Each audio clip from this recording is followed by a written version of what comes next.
Hey guys, welcome to the channel. So we're still at the Cars and Coffee here, and I'm with a friend of mine, a good friend of mine, Mr. Ron.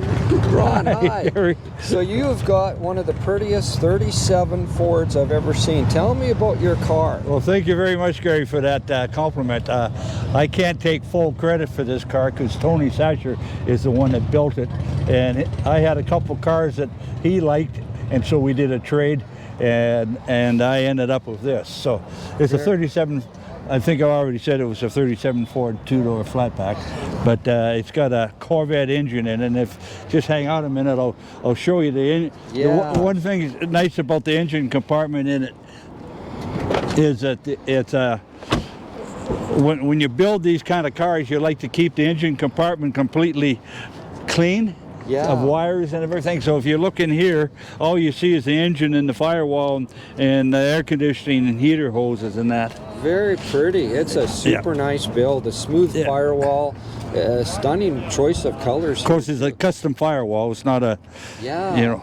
Yeah, and that's a Corvette engine. What? That's a LT1. LT1. Yeah, Corvette engine. Very pretty, Ron. I want to say LS, but it isn't. It's an LT1. An LT1. 300 horsepower, 350 horsepower, and there's a switch under the dash that turns it into 400 horsepower. Oh wow! Yeah, and it's what happens is when you flick on the switch, the computer takes over the car and changes all the dynamics of the spark and that in the car. So very cool. It gives you more power. It's got an independent front end suspension on it. And it's got a Corvette transmission to match the engine. It's got a 9-inch Ford rear end in it, Positrax. Oh, cool. Yeah. And tinted glass. Tinted glass. Could you show us? And the interior. Oh, nice custom. Nice interior. clean. It's a clean dash. Of course, you have to put in the air conditioning ports, and the gauges were specially built. The dash was built for them. Yeah, very pretty. So this is power windows, air conditioning. Power windows, air conditioning, heater, power control. seats, yeah, cruise. Wow, and a stereo system in there too. I see a little. Yes. Yeah, we'll open up the trunk in a minute. Oh, okay. And you can see that. The reason I want to open the trunk, I want to point something out to you. It looks like a ordinary trunk on a 37 Ford, of course.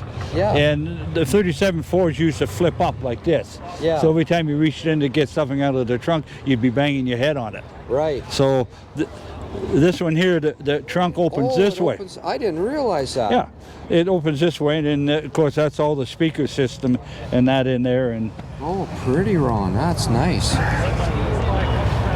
Tony thinks of everything when he builds these. He does. He does. He's meticulous and he's very fussy to make sure everything fits the way it's supposed to fit.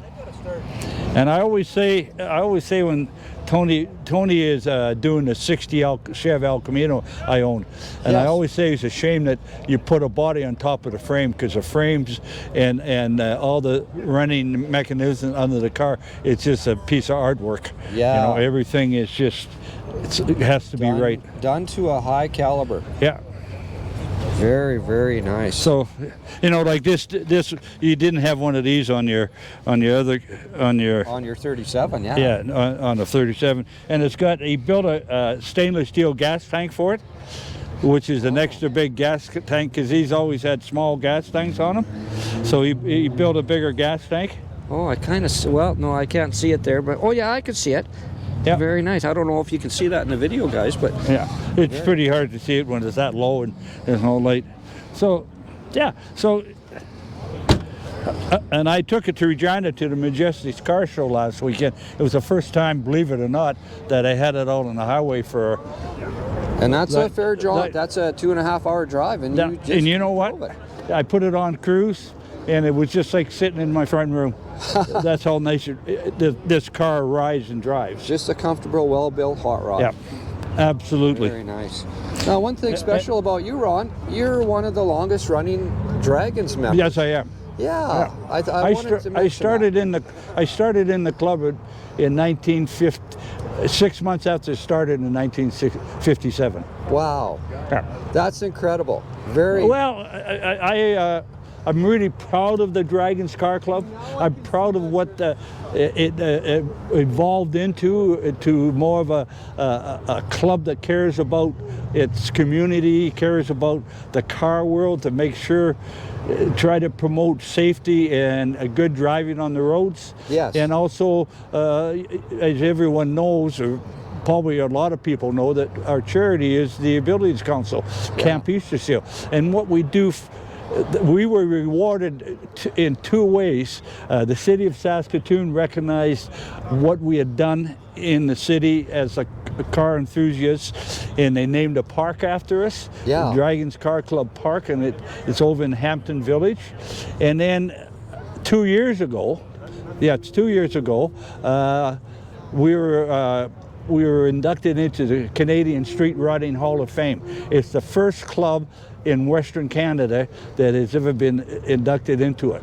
Yeah. And the fella was a retired police officer that did the talk before we got the award, and we had sent him one of our 40th anniversary books, and we had people like Ken Ox and people that in Saskatoon write letters confirming what kind of club we were, and he had tears rolling down his eyes. Wow. He says, I've never ever talked about a club that's done so much for its community and it's been around as long as you have, doing the things you do. Yeah, a real honor. Yes. That's a real Yeah. honor. Yes, Wow. it is.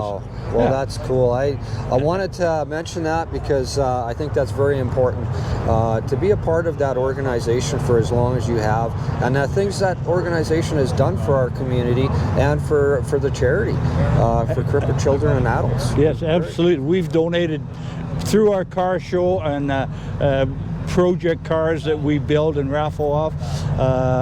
Where 100% of all the money that the tickets we sell go to the Village Council for Camp Easter Seal. Yeah. And it's enabled us to do a lot of work there. But we've raised over $2 million, donated $2 million, over $2 million. And you know, we're just a handful of guys in different walks of life, and we come together, and most of the street riders or the car enthusiasts that join the club join it because what we do in the community. That's Okay. cool. Yeah. Yeah. Wow, Ron. Well, thank you very much. You're very well. I appreciate you taking the time to share with everybody this beautiful hot rod, and also to give us some of that history on the Draggins Car Club. And you are a big part of that history, and I really admire that. Well, thank you very much. Well, thanks. Yeah. Thanks, Ron. Okay. And thanks for watching, guys.